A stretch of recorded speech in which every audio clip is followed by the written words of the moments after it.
नागपूरच्या दस्तनोंदणी कार्यालयामध्ये पैसे घेतल्याशिवाय व्यवहार होत नाही अशा पद्धतीचे आरोप जे आहेत ते मनसेने केलेले आहे आणि मनसे स्टाईलने आज अगदीच नागपूरच्या शासकीय इमारत क्रमांक 2 समोर जे आहे ते मनसेचं या ठिकाणी आंदोलन असणार आहे। एकूणच आंदोलन जर पाहायला गेलं तर आगळं वेगळं आंदोलन असेल। अगदीच जे अधिकारी कर्मचारी आहेत त्यांच्या या ठिकाणी जे आहे ते खुर्च्या लावण्यात आल्या, SRO असतील, JDR असतील, DIG आणि IGR यांच्या खुर्च्या लावण्यात त्यांच्या समोरच अगदी जे आहे ते पैशाचं बंडल या ठिकाणी मनसे पदाधिकाऱ्यांनी जे आहे ते एकूणच ठेवलेलं आहे। या ठिकाणी पैसे घेतल्याशिवाय कोणतेही व्यवहार होत नसल्याचा आरोप जे आहे ते मनसे पदाधिकाऱ्याचा आहे। त्यामुळे नक्कीच या ठिकाणी मोठा पोलिसांचा बंदोबस्त देखील लावण्यात आलेला आहे।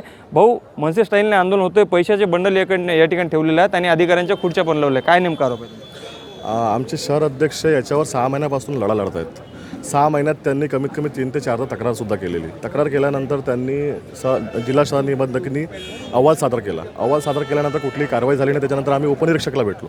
उपनिरीक्षकने पूर्ण नागपूर शहरातील सगळ्या दुय्यम निबंधक कार्यालयाचे अहवाल मागवले। दस्ताचे आम्ही त्यांना 300 ते 400 जे अधिकृत दस्त लागले आहे अनधिकृत ते दस्ताची नोंद आम्ही त्यांना दिली। ते पूर्ण डॉक्युमेंट आम्ही काढून घेतले। काढल्यानंतर त्याच्यामध्ये पूर्ण नियमबाह्य काम झालेलं आहे हे सुद्धा त्यांनी अहवालात सिद्ध करून दाखवलं की बाबा याच्या डुप्लिकेट दस्त लागलेले आहेत आणि त्याच्या शासनाचा कितीतरी कोटी रुपयाचा महसूल बुडाला हेही सुद्धा त्यांनी आपल्या रायटिंगमध्ये अहवाल IGRला पाठवला सुद्धा आहे। त्याच्यानंतर हे नोंदणी जे निरीक्षक आहे DIG त्यांचं असं म्हणणं होतं की माझ्या हातात काहीच नाही आहे, मी माझी कारवाई केलेली आहे, मी माझी कारवाई वर पाठवलेली आहे। त्याच्यानंतर आमचं असं म्हणणं होतं की आम्ही IGRला इथं भेटायचं आणि IGR आम्हाला भेटायला सुद्धा इथं नागपुरात आले। परंतु IGRनं आम्हाला सांगितलं, पत्र दिलं, लिखित पत्र दिलं की आम्ही 10 दिवसात सगळ्यांवर कारवाई करू। अजूनही कुठलीही कारवाई 10 दिवस झाले पण झालेली नाही।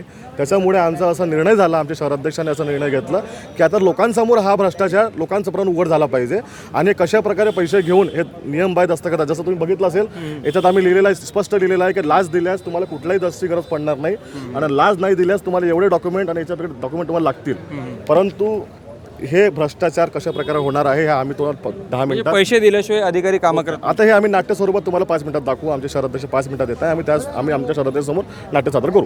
नक्कीच आपण जर पाहायला गेलं तर पैसे दिल्याशिवाय कोणतेही व्यवहार या कार्यालयामध्ये होत नाही असा थेट आरोप जे आहे ते महाराष्ट्र नवनिर्माण सेनेने केलेला आहे। आणि या ठिकाणी जर पाहाल तर या दृश्यांमध्ये 3 माकडं दाखवण्यात आले जे गांधीजी असतात, काही ऐकू नका, पाहू नका आणि बोलू नका अशा पद्धतीचं आपण सर्व भाऊ महाराष्ट्रातील सामान्य जनतेला विकून खाऊ अशा आशय जे आहे ते या बॅनरवरती देण्यात आले आहे। आता थोड्याच वेळामध्ये एकूणच कशा पद्धतीने अधिकारी वर्ग पैसे घेतात आणि सर्वसामान्यांकडनं जे आहे ते पैसे घेतल्याशिवाय कामं करत नाही त्याचं प्रात्यक्षिक देखील नाटकीय स्वरूपामध्ये या ठिकाणी मनसेकडून दाखविण्यात येणार आहे। लोकशाही मराठी करता मी ज्ञानेश्वर पवार, नागपूर। लोकशाही मराठी ऐका, पहा, जागरूक रहा।